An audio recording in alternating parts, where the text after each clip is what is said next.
What's up, hustlers? Welcome back to the Hustle Highway podcast, the place where grind meets greatness, where we share real stories from real dreamers, doers, and disruptors.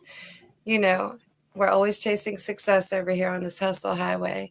Tonight, you got my amazing co host, George Jeremy, and we have a special guest, Kevin Palmer, tonight. Hey, Kevin, how you doing, my man? Good. Good to be here. Yeah, good to have you on, man. You got a lot going on, man. Right now, you've got you're nominated for several different categories for awards right now out of Nashville, aren't you? Yeah, I want to say 10 right now. Yeah. I got 7 with the International Singer-Songwriters Association. Yep. And 3 with the Elite Music Awards. Okay, yeah. So tell us, man. I mean, let's go back to the beginning. How did you get started in music? What kicked you off and got you going? Well, this is a very long story. Yeah, I'm going to share out the links. Tell us all about it, though. Basically, my son got me started. I have a son that was my son Kent. He's born blind and with hydrocephalus and autism. Okay, so I got to back all the way up to the beginning because I come from a long line of country music artists. Oni Wheeler was a family member. I mean, I've got stories about that. Oni Wheeler was on the Sun record label with Johnny Cash, Elvis Presley, all those guys. He toured with Elvis whenever he first started. And he actually died performing on stage at the Grand Ole Opry. He was in Roy Acuff's band, the Opry House Band. And he died on stage playing, which is, as a musician, that's the way to go. That's got to be the best way. But anyway, so I come from a long line of family who were country music artists. And my family owned the Boot Hill Jamboree, which was a little Opry here. So from birth, I was running around the little jamboree, catching these country music artists. And sometimes we got some pretty big ones, like we got like Crystal Gale and a lot of big ones from that time. So, and where is that at? We're in the Boot Hill in Missouri. This is a town in Missouri. Kearney, Missouri. Yeah, it's close to Arkansas. And so I grew up running around that jamboree. That was normal to me. I was seeing all these country artists, and I was being a brat, yelling, making noise, hollering. And my dad was the guitar player of the family. He was a really talented lead guitar player. And we lost him whenever I was little. He died in a car wreck. So when that happened, it kind of haunted me. And the music reminded me of that. It's like I couldn't escape it. So I wanted nothing to do with music because it reminded me of him and that pain. So for years I had nothing to do with it. And my son Kent was born, and he was born blind and autistic and very delayed. And we had no idea what to do as parents, and we didn't have a lot of resources out there that help you or show you what to do. But I bought a toy keyboard, and I noticed one day he couldn't even crawl yet. I'd set it in the floor, and I noticed him wiggling like a little worm to get to it. And a light bulb kind of went off, and I started using that keyboard to teach him to crawl. And once he started crawling, I went down to the music store and bought a guitar, and that became our everyday thing. Whenever I would get home from work, I would beat on that guitar and try to figure out how to play it. I'm self-taught. And he loved it so much. If you think about it, a special needs child like that, you can't sit down and watch cartoons with them or like Right. any of the normal things that you would think of. We can't watch TV or that kind of stuff. So that music became our thing. Every day we would play, and I'm sure I drove the neighbors crazy, and I'm sure it was hard to listen to, but he loved it so much. He got to where he would shuffle down the walls to get to the music. And eventually his legs got strong enough that he started walking, and it kind of opened that door back up to me. I started loving music again, and people started seeing it. And then people started hiring me. Like people started seeing it, and say somebody got in a pinch, which happens all the time. Right. So our player got sick or couldn't make the show or whatever, they'd hire me in a pinch. And so Scott Haggard, Merle Haggard's son, Yep. was going to be doing a show in Indiana. His guitar player broke his finger or something. Okay. And I was filling in for him. And we drive to Indiana, and we're opening for Tom Wopat, Luke Duke of the Dukes of Hazzard. Oh, yeah. He was the Yeah, very headliner. cool. Yeah. So this was a fundraiser for vets. And we had a terrible trip there. Storms hit us. Some of the roads got blocked. Trees had fallen into the road, and we were being rerouted. And he started getting sick, started losing his voice. We get there, and he starts telling me, "Hey, I'm losing my voice. I'm not sure I'm even going to be able to sing." And I was like, "Well, we've come all this way. We have to now. We have to." He's like, "No, I'm not sure." And I was like, "Well, we got to do it now." So he said, "Well, if I give you the signal, you're going to have to take over." Now, keep in mind, I'm not a singer at the time. I only Right. sing in the shower, right? Right. So we're doing the show, and sure enough, he gives me the signal. I don't have anything prepared, so I do one song, and the people are seated like an Opry house. They're all seated in their chairs. Right. I Right. do one song, it's pitch quiet, and I start thinking, man, I'm gonna bomb this. And so I start doing the second song, and a little 4 or 5 year old girl got up and started dancing, and that like broke the ice. The place just went crazy after that. Oh, that's awesome. And that's how I got started. After that, people started hiring me to do shows. And my next show was at John Schneider's house whenever he would do Okay, the Bose yeah. Extravaganza. And it just took off from there. Still going. Oh, that's awesome. That's an awesome story, man. Yeah. So yeah, the major theme I see through that is, yeah, you connect well with kids, man. I mean, and not just young kids, but kids of all ages, really. Kind of getting them going. We've got quite a few comments here, actually. Let's see who all we got here. I was showing the ones that were popping up on the stream. Yeah, we got GW says hi. Justin Meredith, what's going on there, Hollywood? Justin Meredith, how's it going, brother? Tiffany Barnes, hey Tiff, how's it going? Let's see, Roy Carruthers, hey, how's it going, Roy? Good to see you, brother. Lisa Day says hello, Kevin. Hey there, Hey, Lisa. Lisa, I didn't think you were gonna make it. And then Stephen G Carson says, evening, everybody. David Masters says, hey, everybody. Hey, David. Good to see you, brother. Hey, David. And Ruth Masters, his better half. How's it going, Ruth? But yeah, Kevin, speaking of that, we're real close with Tammy Silver and Javarson Windfeather. We know you are too. One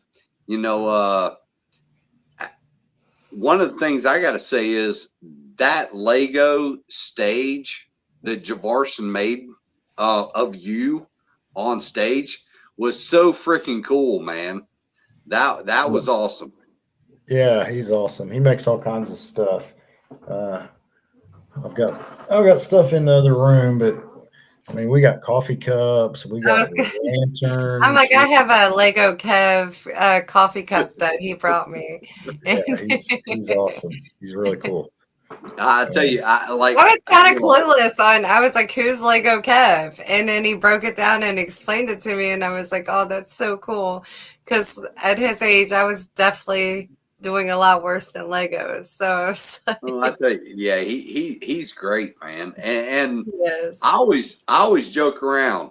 I'll tell you, back when I was his age, I didn't have it down quite like he does. I think he's figured out the secret, man.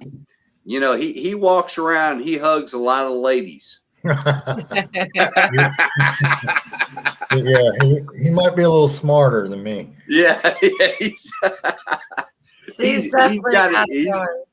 Oh, I'm telling you, I always sit there and say, yeah, that's a little steal your woman right there.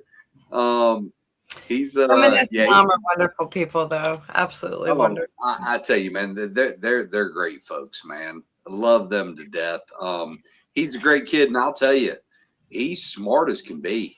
I mean, and the art that he does when he's building those Legos is fascinating to me. On there, Hollywood, Justin Meredith. How's it going? I'm trying to share this out. There you go. And Chris Hayes says, "Hi, y'all." Oh, and Morgan said they had Jabarson on the show. That'd be cool to have him on. That he was on the other night. That's awesome. That is. Yeah, he's a good kid. And then Roy says straight jacket says, "Hey." Yeah, he's very talented. I can barely see the Legos, so I'm like, and you show me, and I'm like, I might need a magnifying glass. Yeah. But, okay, I wasn't. I had knew the artists were lined up for. Was that Popcorn Jam? It was Popcorn. Yeah. I think it was Popcorn Jam And where I he was- had the Legos laid out. I was unaware of you performing, but it all made sense when I get there.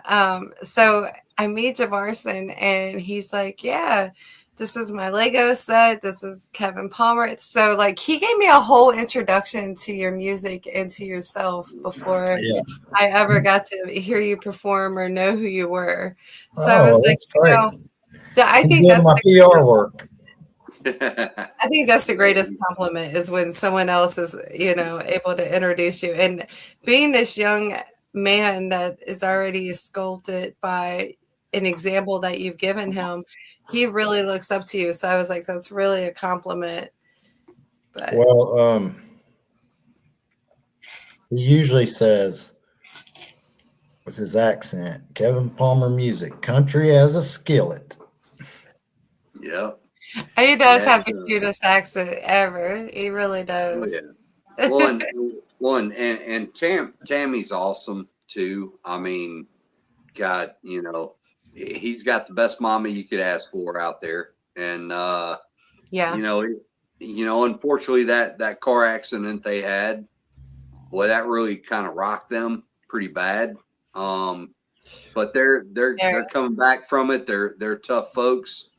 Anybody that lives in Appalachia is tough, so they're moving it back, Well, another thing people don't realize about that Lego set, he surprised us with it, and it's gone through a few modifications because he makes it realistic. If you look into the crowd, all of the little Lego figures in the crowd are the people that come to the shows. They're all of them are actually people. Yeah. And the people on the stage are the drummer is the drummer. The steel guitar player is Jeff Womble, the steel player. So a lot of people told me he was going to get one. He told me he was going to get one of me, and I was like, okay. All right. I'll tell you, he is. He's talented, man. He really is.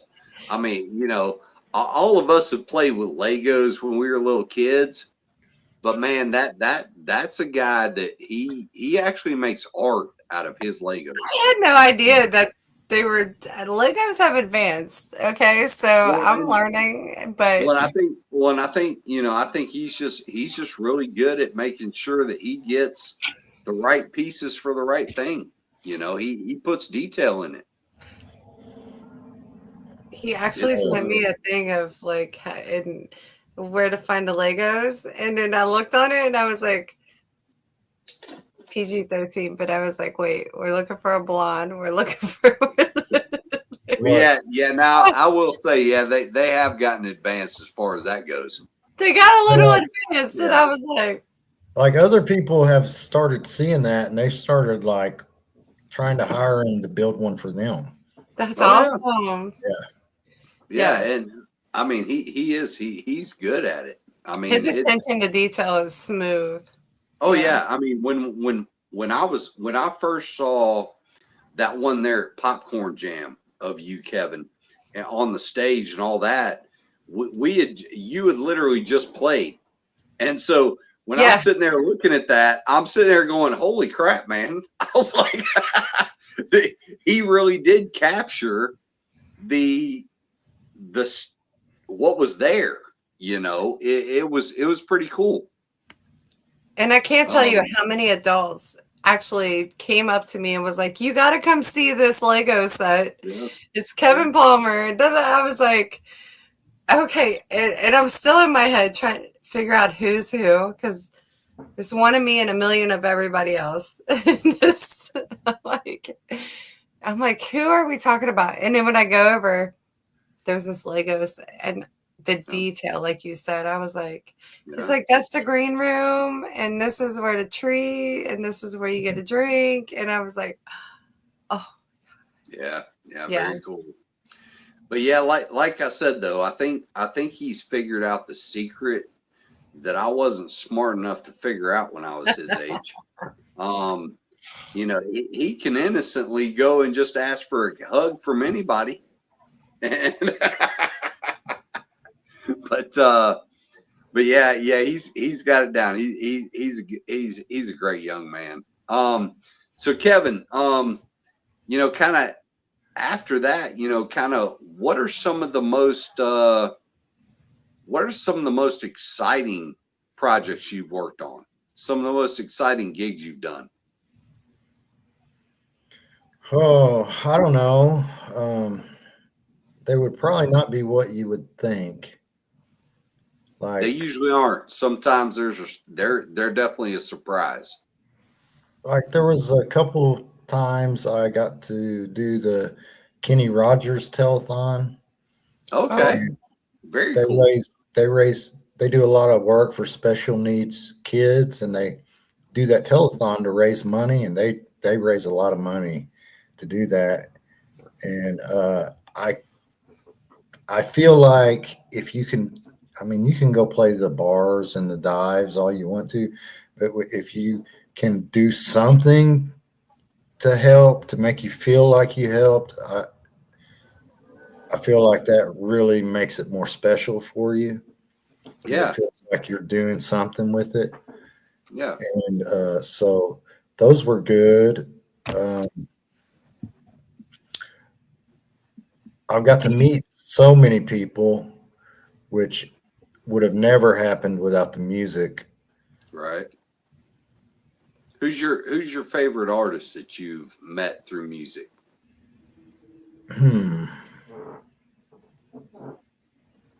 Maybe, I don't know. That's a hard question. Maybe I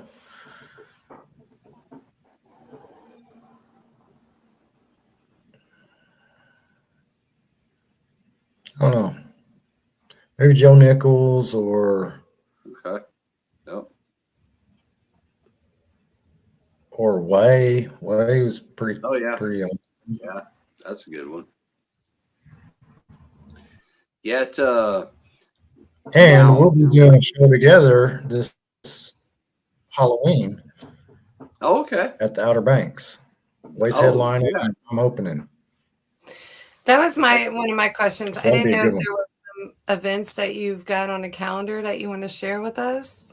Yep. Yeah, but I'll probably mess all the dates up. But okay, That's so okay. You can just go through the events if you want. um, we got a couple in Missouri at Armstrong Outdoors. We just opened Yep. the year with the Armstrong Outdoor Fest and have Turtle Man, Mountain Man, Diamond Jim, Okay. and Yep. we opened Live action. Yes, sir. And we got one this weekend there, and then one May 7th there, and then we head down to Arkansas, and we're going to do Yellville, Arkansas. They have they call it Music on the Square.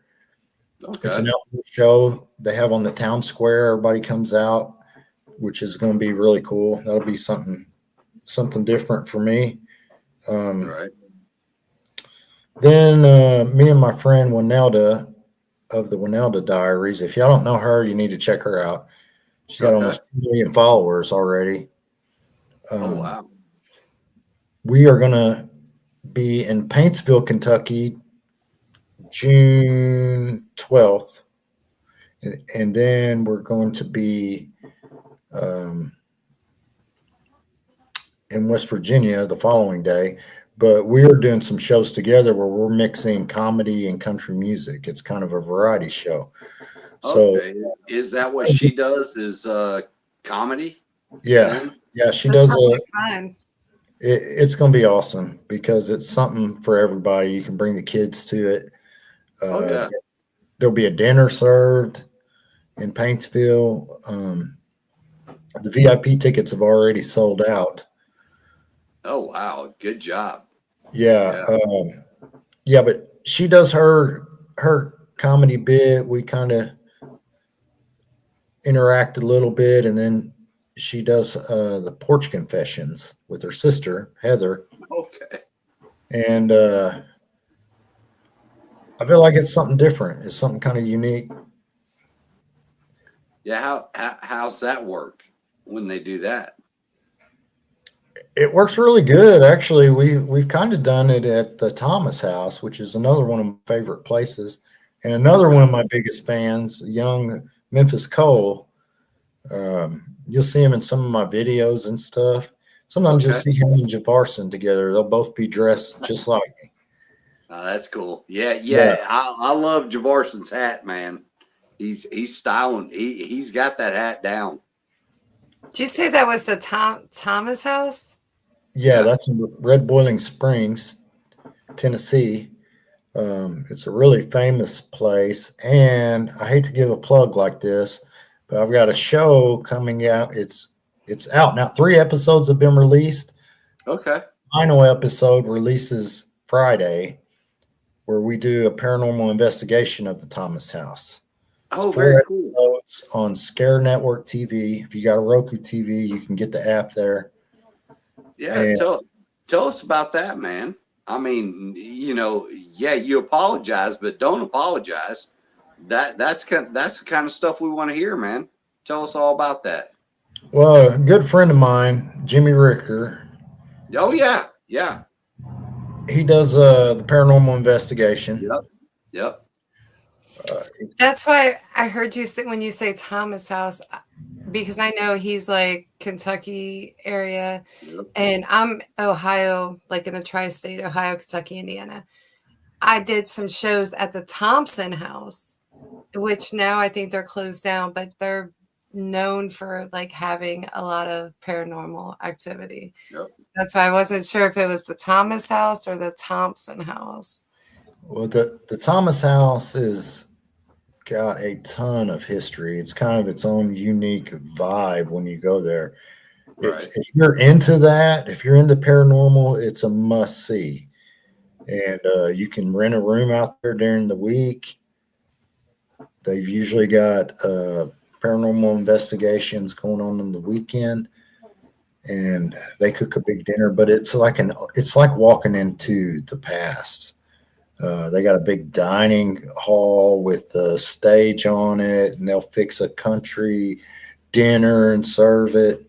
And the place is very haunted. That's cool. Yeah. CNN listed it as number 2 in the top 10 most haunted places in America. Ghost Hunters did a show there. They Oh, yeah. investigated. Ozzy Osbourne's son, Jack Osbourne, he has his own show, Portals to Hell. He went and stayed there for a week and investigated it. Anyway, Jimmy's into the paranormal. He somehow dragged me into this mess. And we started doing like ghost hunts, and I would play music. And a friend of ours owns Scare Network TV, and he came down and let us do an investigation and documented it all as a documentary, a docuseries. And so we gave that a go, and it's been releasing an episode every Friday. This Friday releases episode 4, which is the final one. And we did catch some pretty cool stuff on there. So if you're into that, check it out. Yeah, definitely. Network TV. Yeah, absolutely. And Tom Crum jumped in here saying Kevin's in the house. He's the best. Hey, Tom. And then Tater. Hey, y'all. Hey, Tater. Hey, Tater. Hope y'all are doing good. Kenny Parker says he's watching. And then Blair, Canadian Blair, says hello, everybody. Hey, Blair, how's it going, brother? Yeah, that's cool. That's cool you talk about that, Kevin, because actually, I mean, I don't know if they'd be interested or not, but there's a place that I know about down in Atlanta.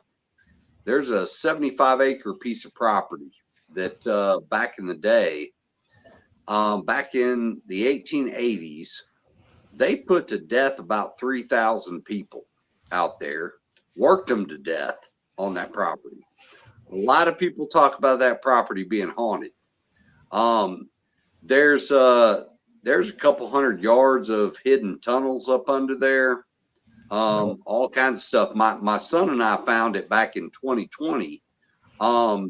Just screwing around because we were wondering why is 75 acres of trees in the middle of a city. And when we started looking into it and found out what the property was, yeah, we found out there's a lot of history there. Pretty cool place. So yeah, they may want to go look for some ghosts out there.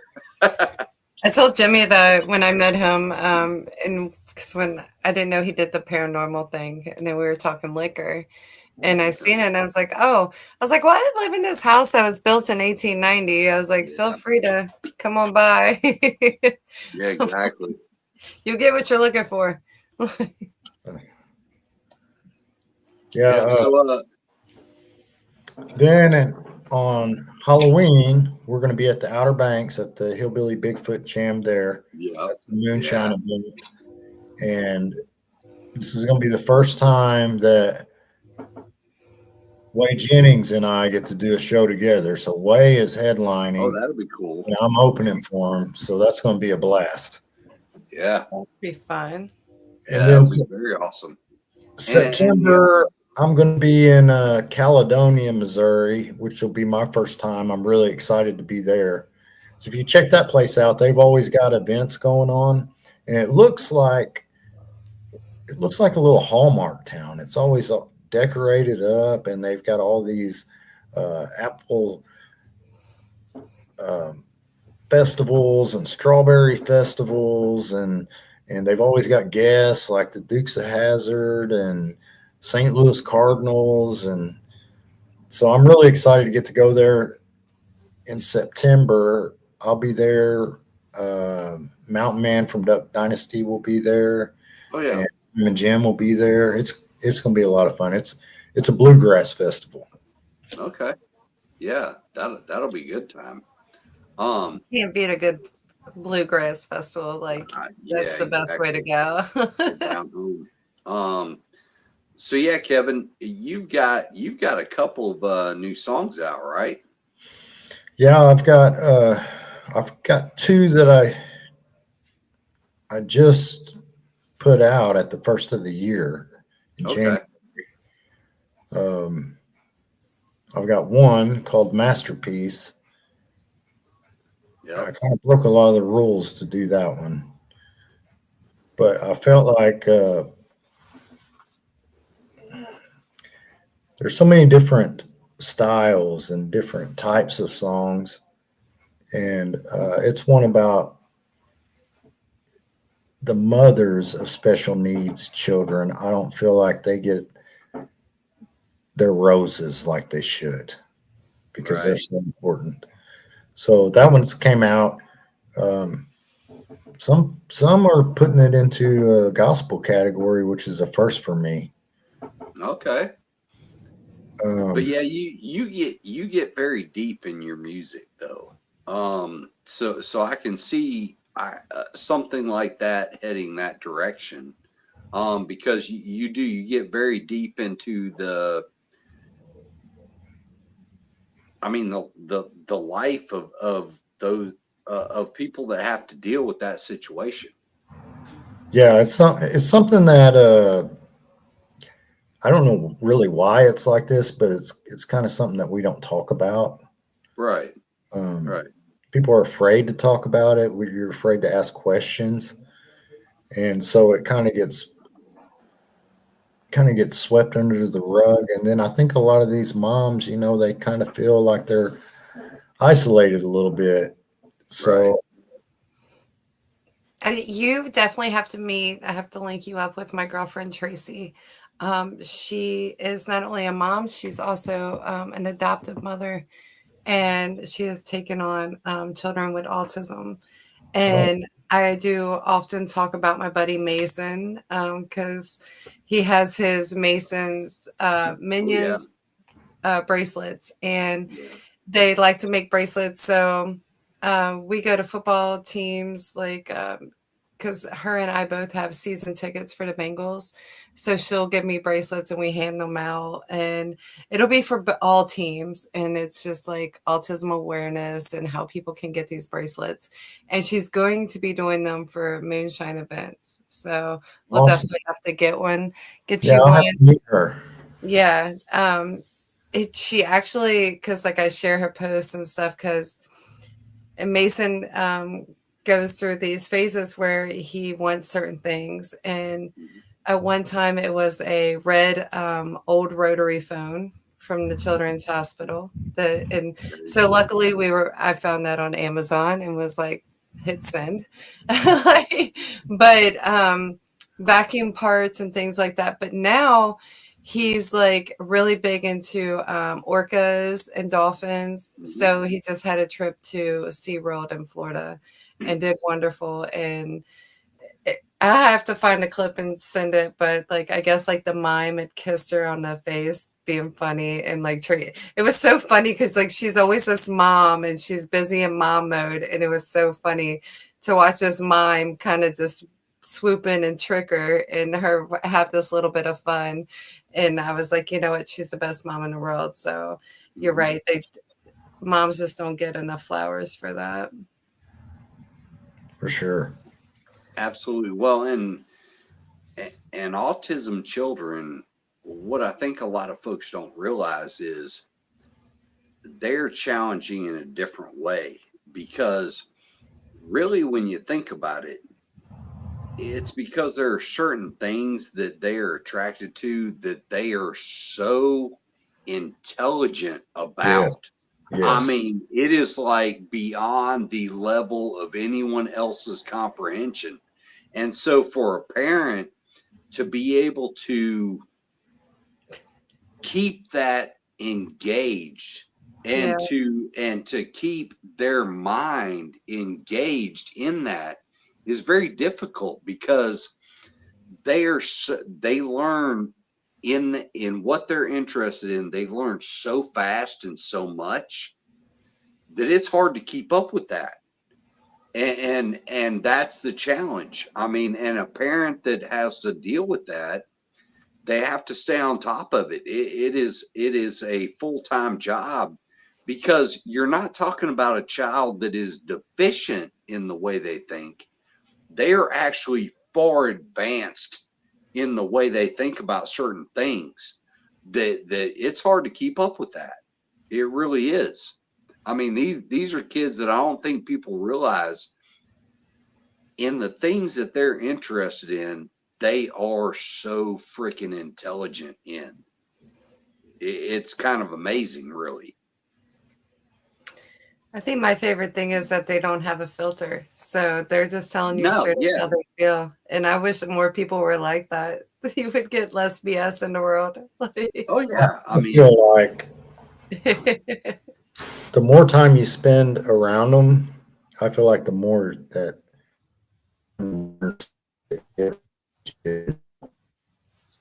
like there's so many of them that are so happy and positive and mhm. have so many obstacles in front of them that like I've caught myself thinking, man, what am I complaining about? I don't have any problems. Right. It kind of changes the way you think about a lot of things. Oh yeah. Yeah.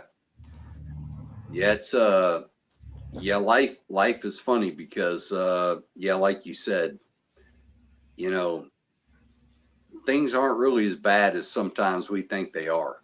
That there's folks out there that have a lot more obstacles than you might have, but at the same time, they've got different obstacles. Even if you do have challenging obstacles, there's somebody else out there that's got a different obstacle that's equally as challenging.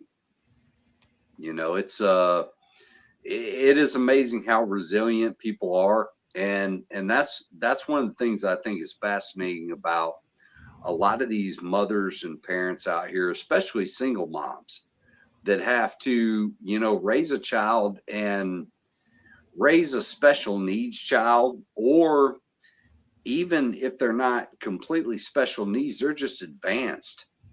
That takes a lot of extra work, to do that by yourself. Yeah, so much work. Oh yeah, it's like they say, it takes a village, but unfortunately, sometimes you don't have the village, so you got to do it by yourself. And there's a lot of strong moms out there that pull that off. Definitely. Definitely. So hats off to you guys. Nothing but respect. Absolutely. So Kevin, what are some of the new projects you've got going on that you're real excited about? Well, we got this new show that I was just talking about going. Yep. We're gonna see where that goes. That's kind of exciting. And then when Elda and I are doing this variety bit that we're putting together. That So sounds like a lot of fun. yeah, that's gonna be a lot of fun. And then we're still writing new songs. We're putting more new songs together. And we've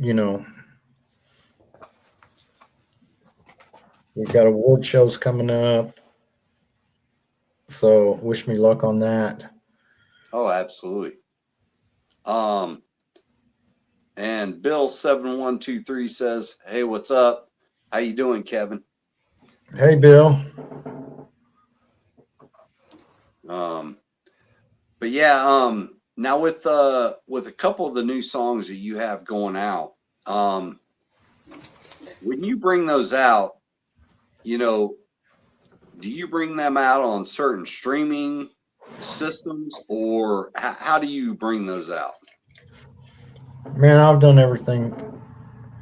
Everything I've done is theoretically wrong.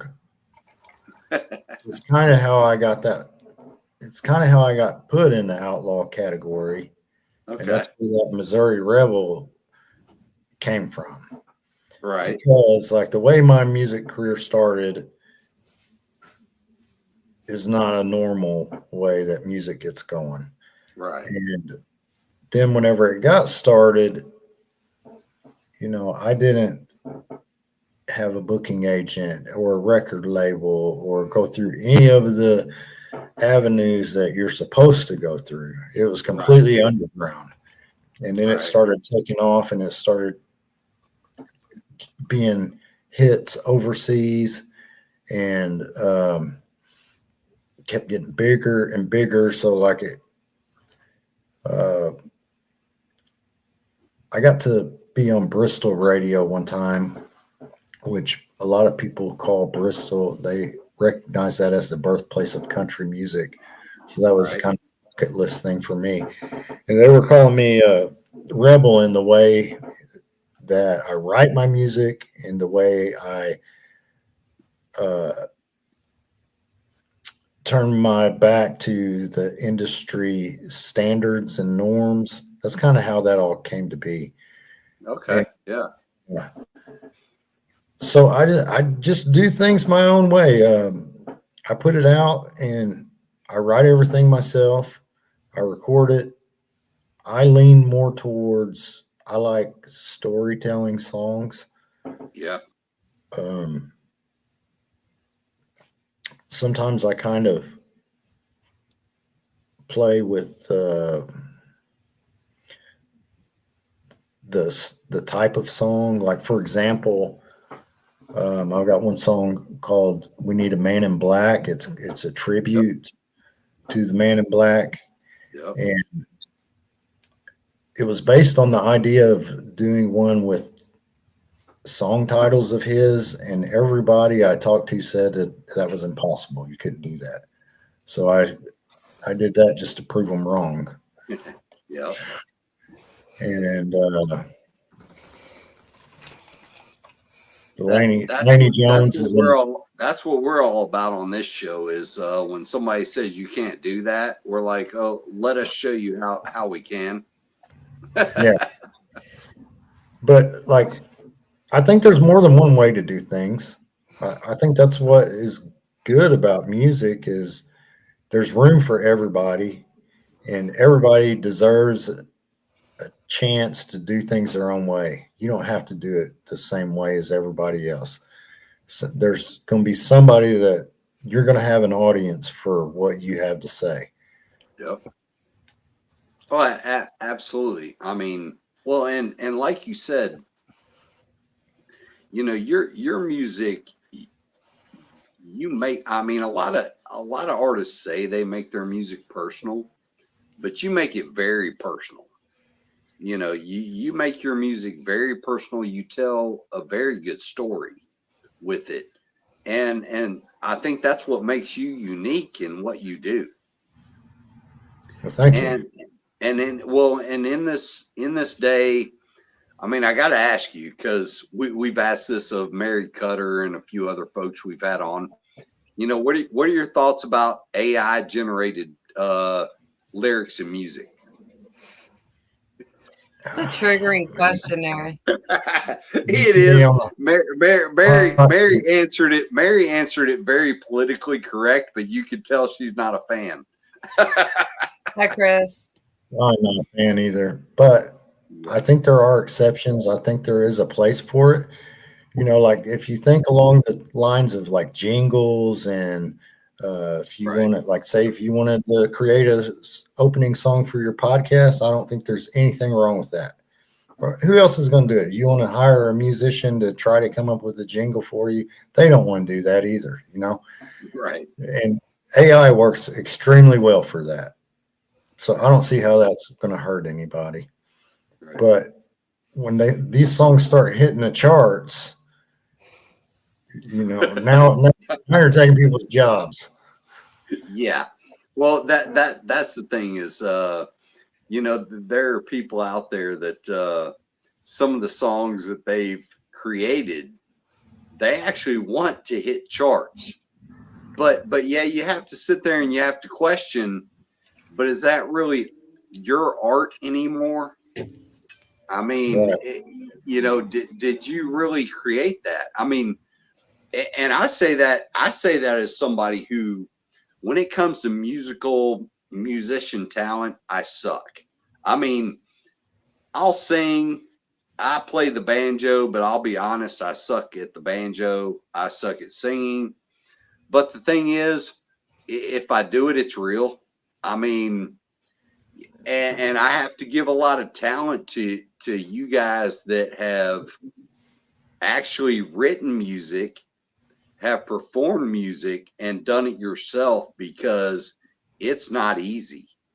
and sometimes I think the AI stuff it's cheating a little bit because it's basically doing it all for you. You know? Yeah, it takes the human element out of it. Yeah. And like I've always loved Waylon Jennings. I like to watch him play. I like to watch him play live. If you watch him play live, you catch a lot of mistakes that he makes and he laughs them off. And it's part of the show. It makes the show better, in my opinion. Oh yeah.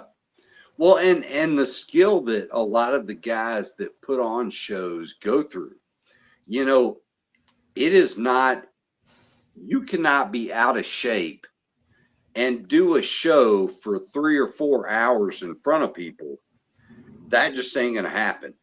You know, you can't be worn out and out of shape to pull that off. You know, whereas with AI, obviously it can sit there and sing songs for 3 or 4 hours, no problem. But a real artist is going to create their music, they're going to play their music, and they're going to be able to do it for 3 or 4 hours straight. It takes a lot of energy. I mean, you know, a lot of people from Georgia Jeremy. We expect that from the Georgia Gigolo. Well, I mean, I gotta say one of the best shows I ever saw on stage was Garth Brooks, and only because I knew they were not lip syncing it, and watching him climb that freaking rope while he's singing, I was like, oh, there ain't no freaking way I could do that. It's I mean, that's impressive when somebody can do something like that. It really is. It is. It is. And that makes it worth that ticket price, you know. Oh, yeah. You're paying a massive amount of money, but when you see some dude start climbing a rope and still carrying that song on every note, you're like, now that's somebody that knows what the fuck they're doing, and they're in shape doing it. You know, it is impressive. You start to see why especially the older superstars, you see why they were so good at what they did. You know, they really put their all into it. There was no holding back. Yeah. Yeah. You know, everything goes in cycles. People complain about, you know, like people may complain about new country, but there'll be another wave that'll come through. That'll be more traditional. You know, that's just life. But we went and saw Travis Tritt play. Yeah. And he didn't have a band or anything. It was just him and an acoustic guitar, and that was one of the best concerts I've ever been to. Yeah. He was incredible. But you're just watching a man with his talent. You know, that's a God-given talent. Oh yeah, yeah. It is nice to see someone like when we had Greg Payne on here. When he pulled out his guitar and started playing, it's like, see, this is just raw. You know, he's raw. He's playing his thing. He's doing his thing. But like you said, man, that is really what you love. I mean, if you really love music, you really love it that way. You know, you don't have to have a big production, a lot of sound stuff going on. Listen to it raw, how they're playing it. One of the best concerts I ever went to, a lot of people laugh about this, but it was actually a Firehouse one. And Firehouse did it inside a little dive bar in Charlotte. Everybody's like right up there on top of them, you know, and they're interacting with everybody. It was a great time, you know, not a big crowd, but a lot of interaction going on. Well, I was going to say too, like you're starting to see more and more. Like it's not like that.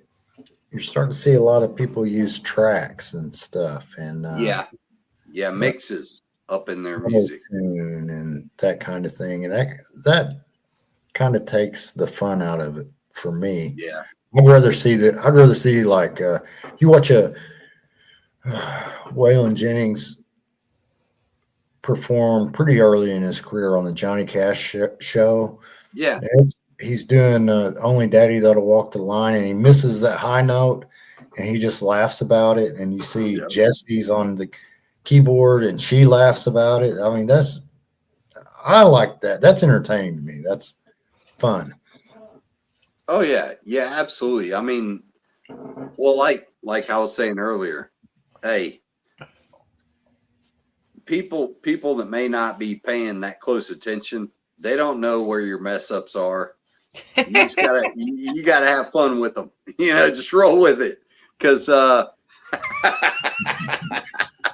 it's because I do it every week, guys. it's that. But the thing is, I mean, I still give people so much credit, man. Musicians like yourself and others out there that go up in front of people and they own the stage, they own their mistakes, they laugh it off. That's the best, man, because they're doing real stuff. They're doing the stuff real live. I saw a meme earlier today that kind of made me laugh. All of us of our age will laugh. Somebody said, on this day 36 years ago, we all thought we were listening to Milli Vanilli. We really did. We really did. And we were really disappointed when Q102 like outed them for that. Like we were like, damn it. Yeah. I mean, here's some people that were supposedly doing kick ass, but actually they weren't even the people singing the music. Who was kicking ass was whoever was selling that. The manager in charge was kicking ass. Like they was getting paid. They was robbing people. The deceiving was at an all-time high. Exactly. I mean, it takes a lot to. It takes a lot to really go out there on a stage and play it real. Does. They had everybody bamboozled. Like, I tell you. So it makes you wonder, like, the people that actually was singing it, like, where were they? Because they were in a basement somewhere. Right. Somebody had them tied up in the basement. And the thing is, I really hope they got paid a lot of money. Probably not. Clearly, their real names have never came out. So, but the thing is, like, I think especially the music and entertainment industry, it's always been focused on such an image, and especially when it came down to like early female rappers, like once they got pregnant or singers, it was a wrap. It was like your career is over, and now we have women like Cardi B that have 3, 4, 5 children and are having booming careers, which is wonderful. But an image was everything in like the early 80s, 90s, like all that image was everything. So it's kind of I'm like it's kind of a raw deal. Like yeah, there's a great interview with Joe Walsh of the Eagles where he talks about that. He's talking about the recipe that they use and how they can, you have to be marketable. They use the same formula and how they're also done with you very quickly because they're on to the next one. Yep. Yeah. Well, yeah. There's always a formula that at a particular time is the one that everybody's using. What I've always wondered is who's the one that decides when it changes.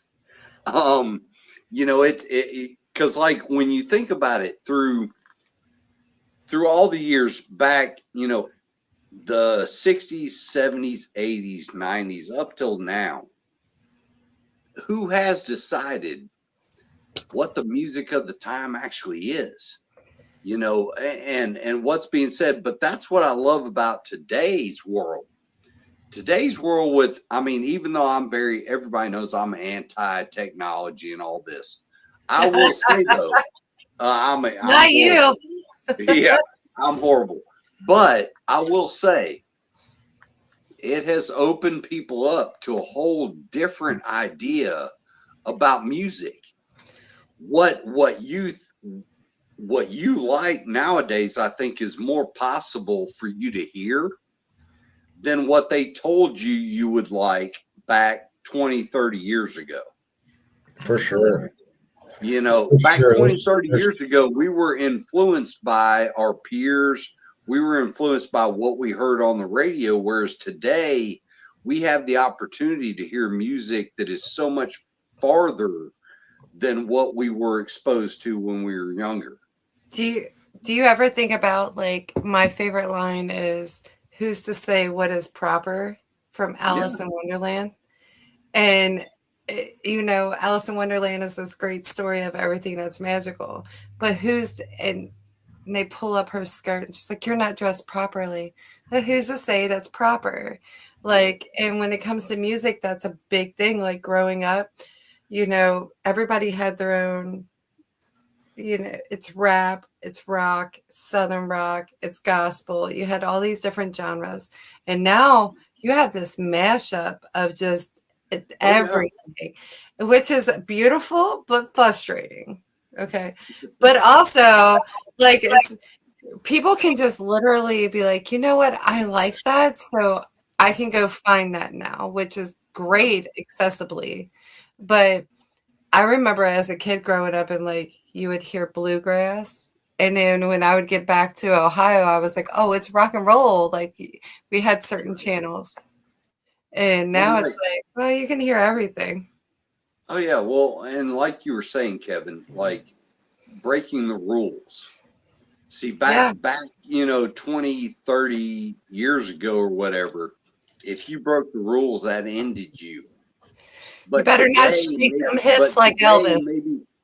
And today maybe breaking the rules, that actually is what makes you, if you do it right. Yeah.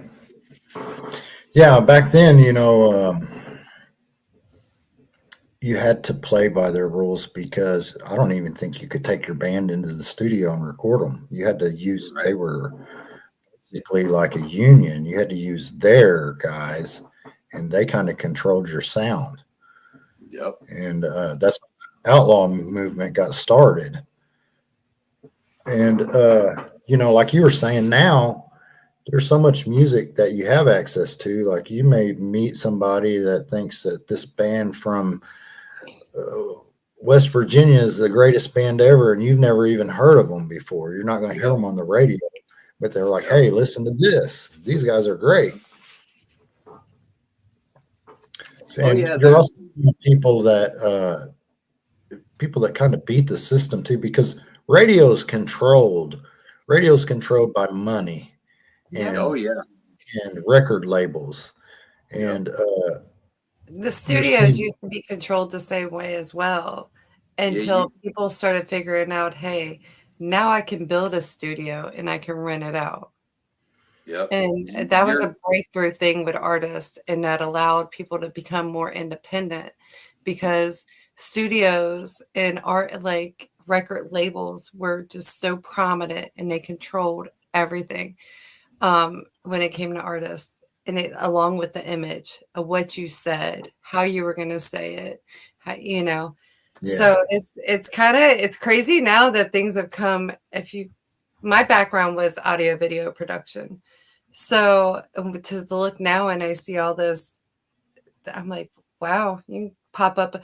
We literally at my gym, we have a podcast room and a studio that people can rent because it's that far. That's why I'm like, it's kind of nice. But people used to have to know someone to get into a studio. Yeah. Or you were paying like $500 an hour. Yes. Like some ridiculous amount. And nowadays you're seeing people like Upchurch, who just did it based on his followers online. Yeah. And I think TikTok rocked him. Yeah. Yeah. Yeah, he's been on TikTok. It's been, I've been seeing it. Well, well, I'll also say Upchurch in a way. I mean, you got to think he's pretty much called out everyone in Nashville to fight him. So I think that may be some of what's gotten him so far. I mean, but at the end of the day, I look at somebody like that and wonder, what did y'all do to him? I mean, don't get me wrong. Actually, I like a lot of his music. I love how freaking raw he'll be. But at the same time, I'm like, yeah, I mean, if you run out there as the first person to literally call out everyone in Nashville for a fight, you might get some attention. You might get the redneck brawl down there. You never know. I don't know. Like, Yeah, just but don't do it I here, will say guys. I will say he's put out some good stuff, man. He does have some good stuff out there. Um, but but yeah, like you said, he likes to rock it. Um, there's a lot of other folks out there. I mean, with TikTok and this and that, folks out there that have hit it big just off of one or two songs. It really took them off, and they really hit it. You know, it it just depends on if you hit that right one out there for some of those folks. But like I said, I got to go back to the folks that get into your local bars, your dive bars, your local venues that really work it. Those are the people that are putting in the effort day in, day night. They're really putting in that effort to make the work. And eventually, that's the music that will be remembered. That's the folks that in communities remember their music. I will say, there if you're in the entertainment business, I have, even though I don't do music and my girls perform, I remember when we were just like doing local shows, and I would look up and see like one person that I knew, and they'd be at every show, and I'd be like, oh, that's so super nice. Like, but that's what you end up looking for in a crowd. And when you find that, you're like, oh, they really do mess with me. Like, they really do support me. And that's a big thing. And you find your people. I know Mary said that, and like I've seen her do that. And when she's like, I remember when it was just me and you in a crowd, one regular audience member. But it's wonderful when you can really look up and you can see people and you start to recognize them, and you're doing these events and you're like, oh, I just seen you at my last show. Like, thank you. I think that's the biggest compliment in the world when it comes to entertainment, is seeing repetitive people that come out and they continue to support you. Yeah, Roy Crothers says, yeah, his music list is all over the place. Oh yeah. And I think it's that way for a lot of folks. I mean, Yeah. Especially those of us that are Gen X, man, our music is everywhere. We don't discriminate against anything. It's all fun. Well, you got your own genre. I leave it alone. Well, I mean, I'm real into the hip hop thing. I will admit. Even you can hear my Jeremy coming to parking lots. Oh yeah, you're gonna hear that freaking bass pumping when my truck's coming down the road. But yeah, my son even made that comment on Sunday when we went down to my daughter's school down in Auburn. When we were riding down there, my son said to me, he said, is there any music you listen to that does not mention moonshine? And I'm like, yeah, not really. Pretty much, yeah, it's going to be moonshine related all the way. Just how it is. But, we got royalty in the house, man. Daniel Stevens. Hey, Daniel Stevens says hello, everyone. Howdy. Good Lord. That is true straight up Hollywood right there, man. Daniel Stevens. When I grow up, I hope I'm happy with what he is. I'm glad I upgraded to a bigger cup. It's your bullshit. I drink so much. But Jeremy, yeah. is that your phone? Do what? Well, Is that yeah, I've got some stupid person, man, from fucking Instagram that keeps. They've literally messaged me like every 5 minutes for the past 2 days, and I can't figure out because I'm too technology stupid. I can't figure out how to block people on Instagram. Just hit the 3 dots, my guy. Well, I guess I need to do something because yeah, they bug the shit out of me. Clearly, to make you cuss like that. I'm telling you, I'm like every time I see it pop up, I'm like, oh, come on. Yeah, now they just said, why are you talking about me online? Damn, dude, literally leave me alone. But Daniel Stevens says That's because he owes me money. Owes me money. You better pay him.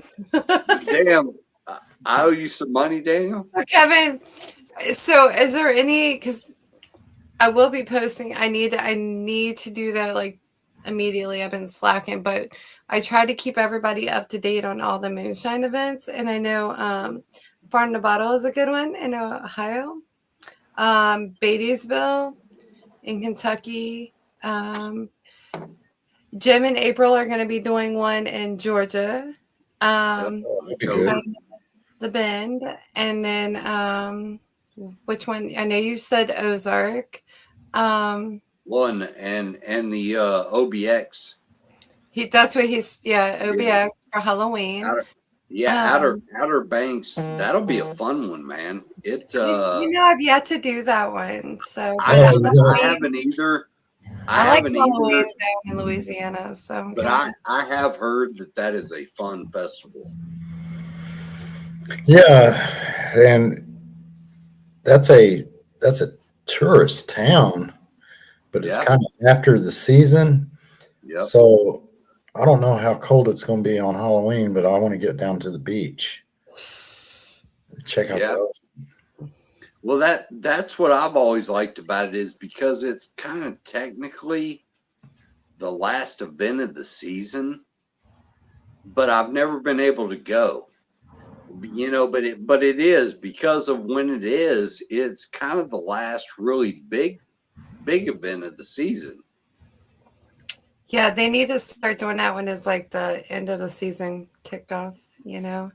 But I have wondered how like the weather, because I'm a beach girl, so I'm like, oh.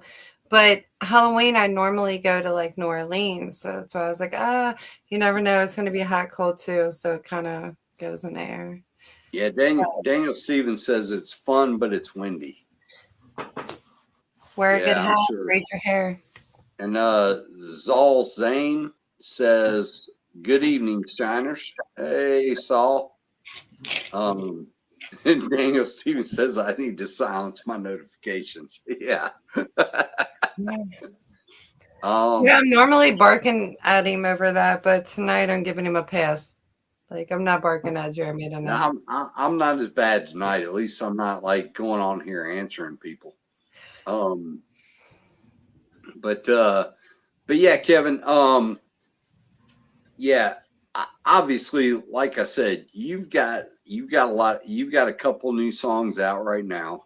What are some things that you're planning on in the future? What would you, if you could do anything you wanted to do, what would it be?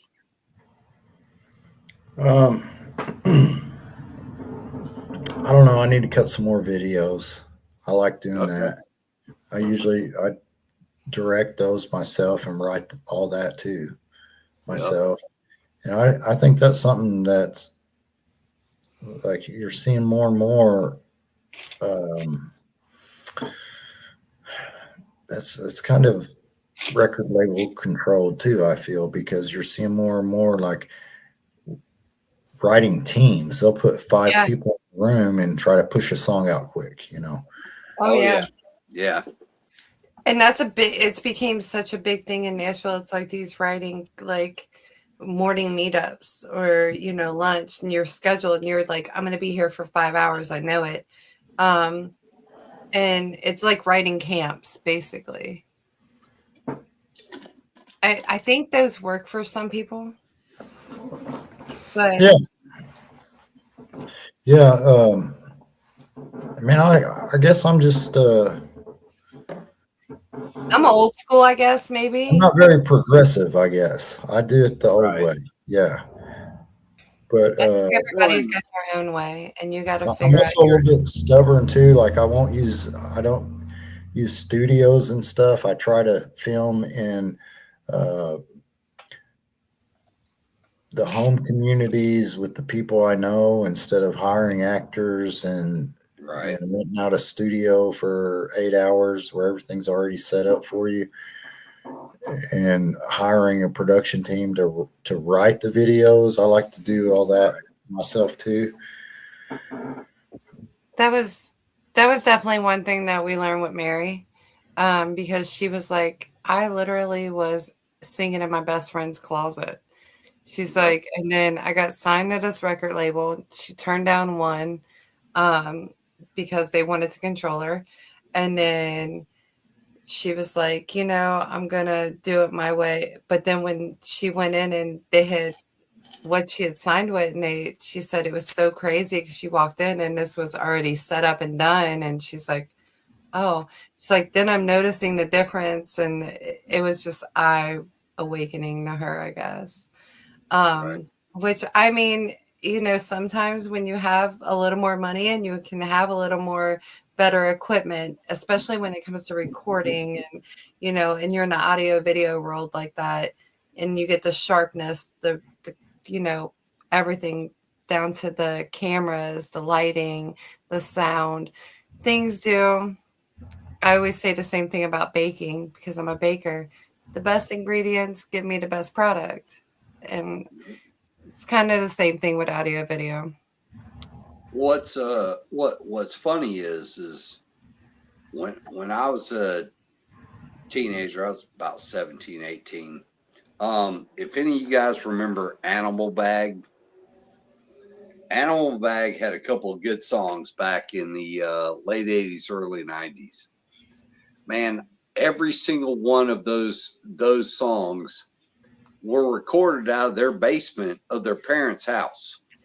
Yeah. I was there for every single one of them. And it was funny when they came out on the radio and you're hearing these songs and you're sitting there thinking to yourself, man, I was there. I was actually sitting in there when that recording happened. It was, but the thing is to me, man, that is what makes music real, though. I mean, just like I said at the beginning of the show when we were talking about, like, one of the best shows I ever saw was Firehouse inside of a dive bar because the acoustics sucked, the music's everything sucked. But because it was played real right there and everyone interacting, that's what made it great. I mean, it was, yeah, I mean, you didn't, like Woodstock. it was real. It was real, and you didn't have any filtering anything out, man.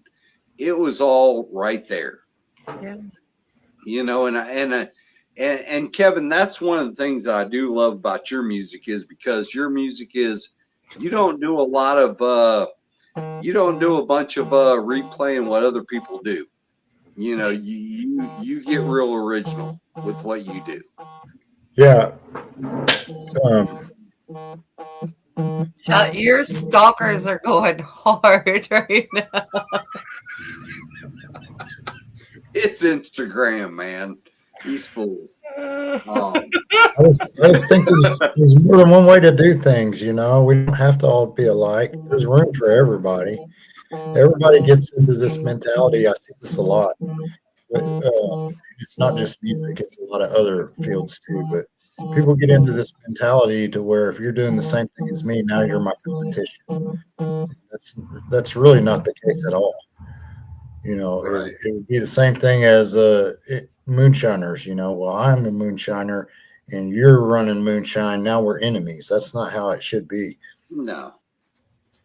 Well, and that's something we've talked about on here before is, when it comes to legitimate artisanal music or even moonshine, liquor, any of that kind of stuff, there's a small group of us throughout Appalachian America. If a lot of us actually spent more time helping each other out and working together, we could probably grow a lot more than we do. For sure. For sure. There's a lot of people that they get this idea in their head that they need to beat someone else down. But the problem is, all you're doing when you do that is you're beating everybody else down. The community as a whole becomes much more stronger. And there are so many people in this country that are looking for some originality that I truly believe in this country only exists within the mountains we've all grown up in anymore. I mean, the rest of America has gotten very, I'm going to do what the Joneses do. But I think the heritage that we've all grown up with is more, I'm doing my own thing. And I think that's what America more needs to see. And as long as we work together to do that, it's going to be great. But when we try to separate ourselves and go against each other, all we do is hurt each other. We hurt everybody in this community. For sure. I just feel like I try to think about it like this. Like some people don't want to see you do better than them. Right. Be your friend until they start feeling like you're doing better than them. Oh, yeah. I try to think of it like if he can make it, maybe that'll make it easier for me. Maybe that'll cut a path for me to make it. Yep. So if we would help each other, even if we would just kind of pull for each other, Yep. it would make it better for everybody. And that's why I tell everyone, I may not see what you post, but tag me, because if you tag me, I'll share it. I'll like it. I'll promote it. And I know I'll see it that way. But sometimes I've been banned so many times. Facebook lets me see what it wants me to. So like tag me, I'll share it. That's the best thing you can do. And to help your friends in any kind of business that they're in is share their info. Oh, absolutely. I mean, well, and that's the whole idea of our show, is to promote folks and to encourage other people to see the people that we all have in this community and how good they do and the talent that's here. The biggest issue is there are people out here, like you said, Kevin, they get upset when you're doing better than they are. So they want to put you down. We're here to try to overpower that and try to promote the people that really should be promoted for the good they do. I mean, there are some awesomely talented people within the music industry, within the moonshine industry, within even the craft industry, within this community that we can promote and put out there that the rest of America hasn't even seen yet. And that's our goal in this show, is to put those folks out there, get them known, and to show them we're all here together. We just want to make everybody happy, make everybody grow together. So Kevin, do you have like a direct website for your music for people to book you, or do they need to go to Facebook? Well, Facebook would be better. Okay. But I do have a website. I'm just terrible about keeping it up to date. Same. Yeah. Those things are hard. Yeah, it's MissouriRebel.com. Okay. Okay. Oh, so you are over there in the central time zone then.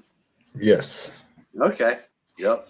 Yeah, I think I seen in post one of my posts, and it was like Central, and I was like, "Oh, he's an hour." Okay, all right. Yet, Whenever we've got. I started, I was kind of accepted by the Appalachian community. If you look on a lot of my first songs too, they actually list it as Appalachian music. Okay. Nice. I think it comes from, it's kind of like a little bit of a like old country is also kind of like an old folk, and that comes from Appalachia.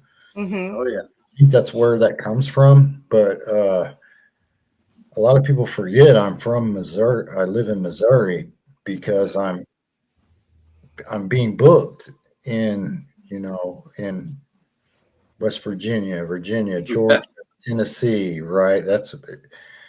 Yeah, But I was gonna say we're pulling you over here to the east and southeast there, brother. yeah. That's why when you said where earlier, I was like, "Where is that?" And you were like, "Missouri." I was like, "Oh, okay," because Yeah. I know that like we come from all over, all of us. Yeah, but and you got Ozark still works over there. You got the Ozark Festival that happens over that way. Yeah. I mean, really, to be honest with you, from that middle line east, we're all starting to become very similar. You know, it's those far west folks over there that are a little out there.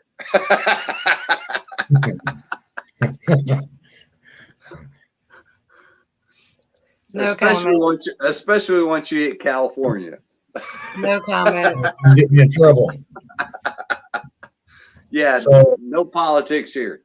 But let's see. April Parker says hello, Mr. Palmer and Boss Lady and Georgia Jeremy. Hey, Hey, April. Mama. April and them. They're heading out to Michelle Moose, Paul Moose. His memorial is this weekend on Saturday. So a lot of folks are heading out that way.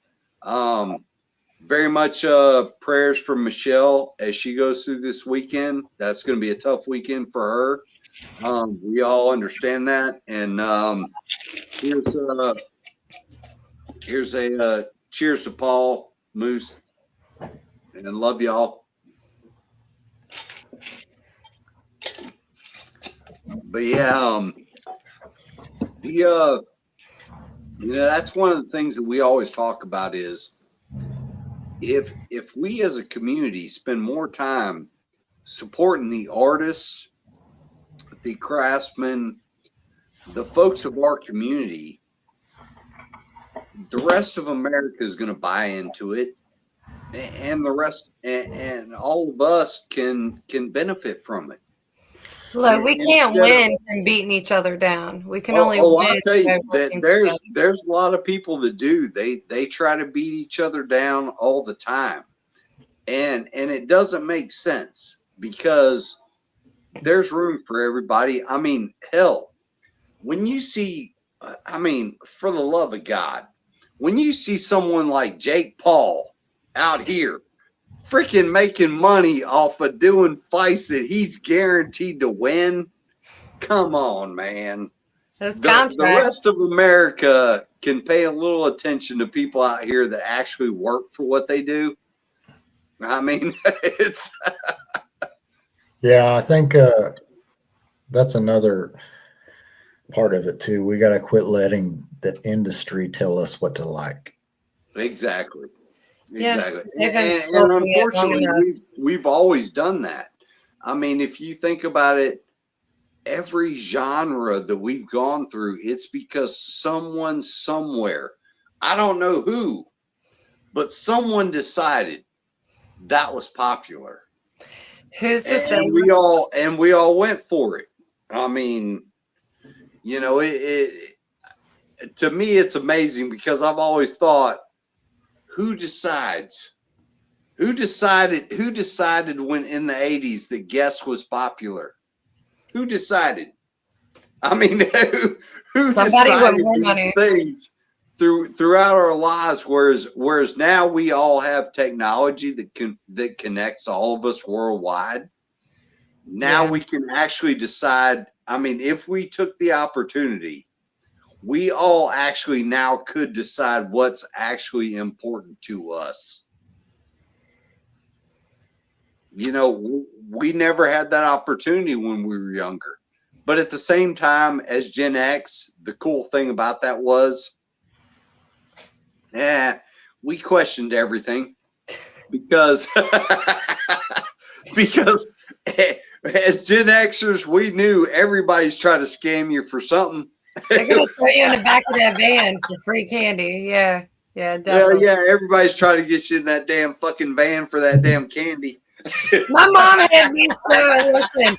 I thought everybody was a kidnapper as a kid. Well, 'Cause my mom had me and I thought, damn, the second you fucking try anything, your brain's gonna fry like a fucking damn egg in a pan. Yeah. I mean, in a cast iron pan. Yeah. but at the same time, you'd go out on recess and scorch your ass on that freaking solid metal freaking slide out there. There was no problem. There was no problem with the second degree burn you got off your ass on that thing. Hey, that thing was federally approved, all right? That's right. Hey, Steven. Hey. Hope y'all doing good out there. Yeah. That's why. I mean, but that's why at the same time, that's why all of us question everything now. Yeah. Because we were allowed to live so free that now whenever they try to say anything that restricts us, we're like, why? It's, Why? where'd that come from? Hey, Stephen Kirkberry. Hey, how's it going, brother? You're literally, we said that. Hey, oh, did you? Yeah. Oh, okay. I'm a little slow. Kevin, I'm going to say if there are any other moonshine events that you want to be at and perform at, let me know. Always. That's what it's been rumored. I cannot confirm or deny this, but it's been rumored that a lot of my music has been sponsored by some moonshine sales. Oh, I'll tell you, man. I'll tell you, your music does flow well throughout the moonshine community. Yeah, I love all the moonshine events. Yeah, it's well, and to be honest with you, I mean, the moonshine community is one of the best communities you can ever be part of. I wanted to go to the one in Louisiana this year, and I didn't make it. Yep, that was a good one. A lot of folks we knew went to that one. I didn't get over there either, unfortunately. But yeah, a lot of good folks over there.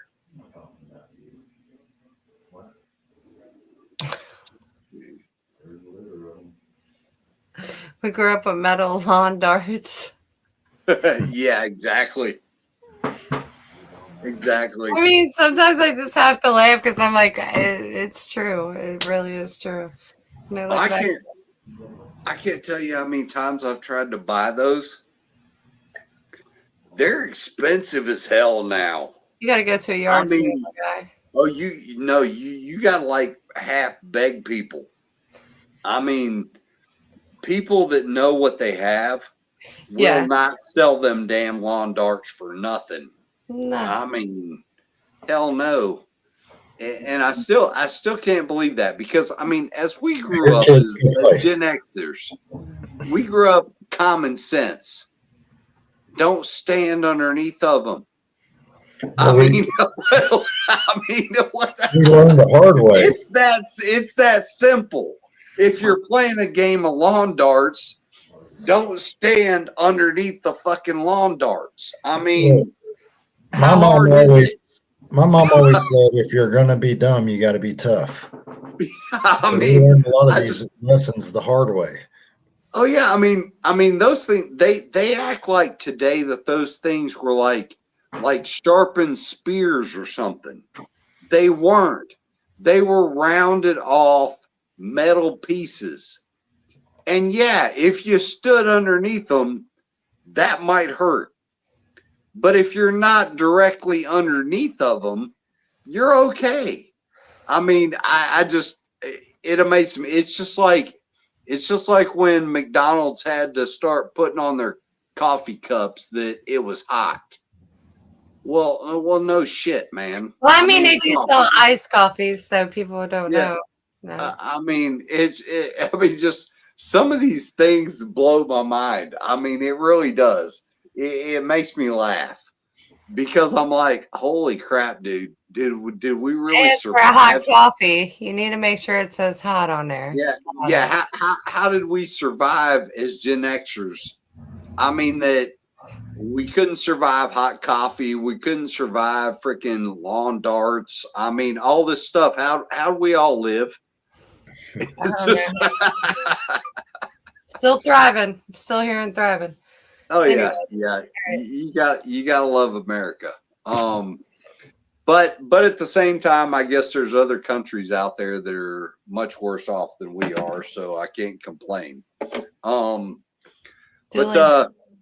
yeah, so Kevin, tell us, what do you have coming up for the future, man? What are you working on? Anything exciting that you want everybody to know about? Well, right now we're just focused on getting this season going. We got some good bookings. We're still taking bookings, trying to get some more bookings. So yeah, hit me up about those moonshine events. Oh yeah, I'd love to go to some more. oh yeah, absolutely. Still writing, but I kind of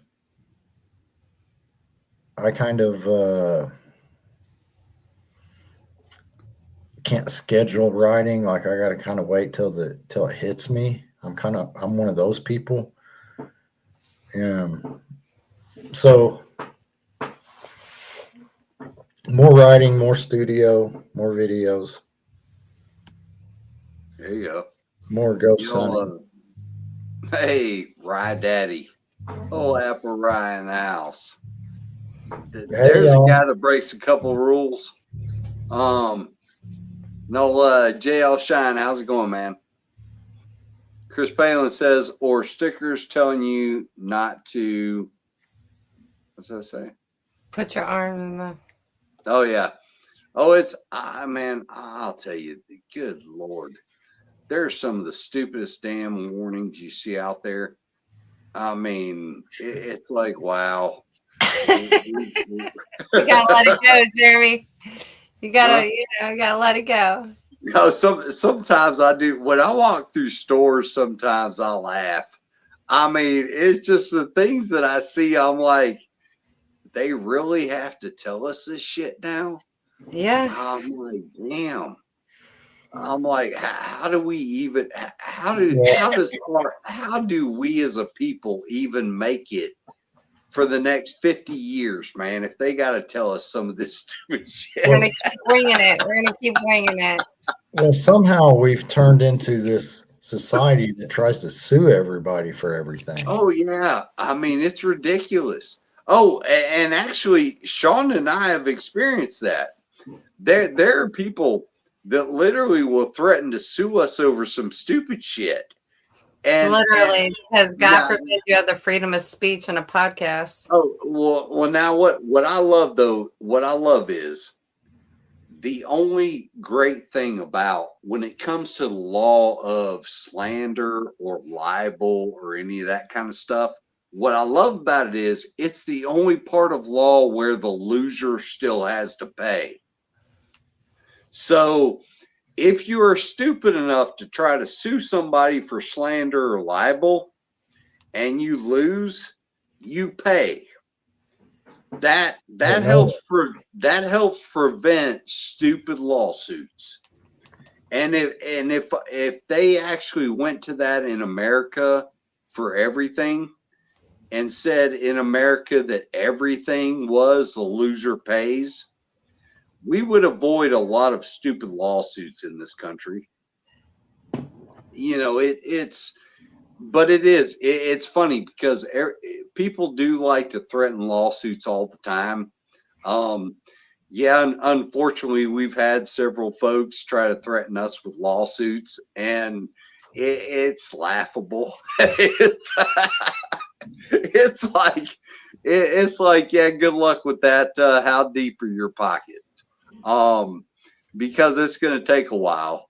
But unfortunately, in America, yeah, it's become that way. Everybody thinks they want to sue everybody.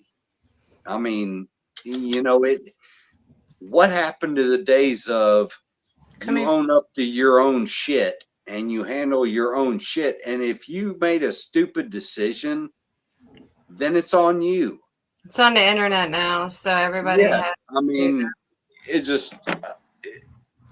does blow my mind these days, the things that people will try to sue each other for. Duncan done told me that it's past my time.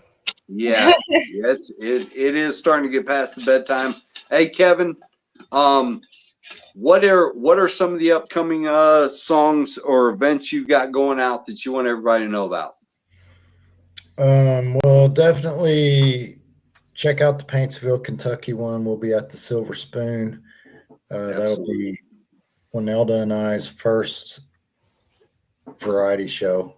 So that'll be something different. Oh, that'll be fun. Yeah. And don't miss the OBX one.